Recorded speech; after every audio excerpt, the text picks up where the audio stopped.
ഇങ്ങനെ നിർബന്ധിച്ച് നമുക്ക് ബീഫായിരുന്നു തന്നത് എന്ത് നല്ലായിരുന്നല്ലേ. കേരള സ്റ്റോറി 2 അതിന്റെ ട്രെയിലറിനെ പറ്റി ഞാൻ പറയുന്നത്. 3-4 പേര് ചേർന്ന് കഷ്ടപ്പെട്ട് പിടിച്ചു വെച്ചിട്ട് ബീഫ് കൊടുക്കുന്നു. എന്താലേ എനിക്ക് തോന്നുന്നു അതിൻ്റെ കൂടെ ഒരു പൊറോട്ടയോ അല്ലെങ്കിൽ നമ്മുടെ ഇടുക്കിക്കാരുടെ സ്വന്തം കപ്പ പുഴുക്കൊന്നും കൊടുത്തിട്ടില്ല എന്നോ. കൊടുത്തിരുന്നെങ്കിൽ ആ പെൺകൊച്ച് അത് കഴിച്ചേനെ.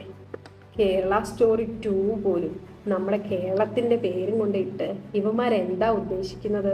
ഇതിൽ സെൻസർ ബോർഡ് ഒന്നും ഇല്ലേ? ഞാൻ അങ്ങനെ ഒരു കാര്യങ്ങൾക്കും ഇങ്ങനെ പ്രതികരിച്ച വീഡിയോ ഒന്നും ഇല്ല. പക്ഷെ ഇത് കണ്ടിട്ട് എനിക്ക് ശരിക്കും പറഞ്ഞാൽ അത് ഭയങ്കര ഒരു വിഷമമായി. നമ്മുടെ നാടിന്റെ പേര് വെച്ചിട്ട് ഇവന്മാർ കാണിച്ചു വെച്ചേക്കുന്ന എന്താണ്?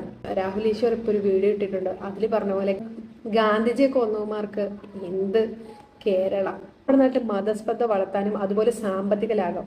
കാരണം ഇതിൽ എന്താ ചെയ്തു വെച്ചേക്കുന്നത് അറിയാൻ പോയി കാണുമ്പോൾ അവന്മാർക്ക് കാശല കിട്ടുന്ന ഇത് ഒറ്റ ഒരാളും പോയി കാണരുതെന്നാണ് ഞാൻ പറയുന്നത്. എന്താണെന്ന് അറിയാനും പോയി കാണരുത്. കേരളത്തിന്റെ പേര് കളയാൻ വേണ്ടി നമ്മുടെ കേരളത്തിന്റെ പേരും കൊണ്ട് വെച്ചിരിക്കുന്നു. So sad.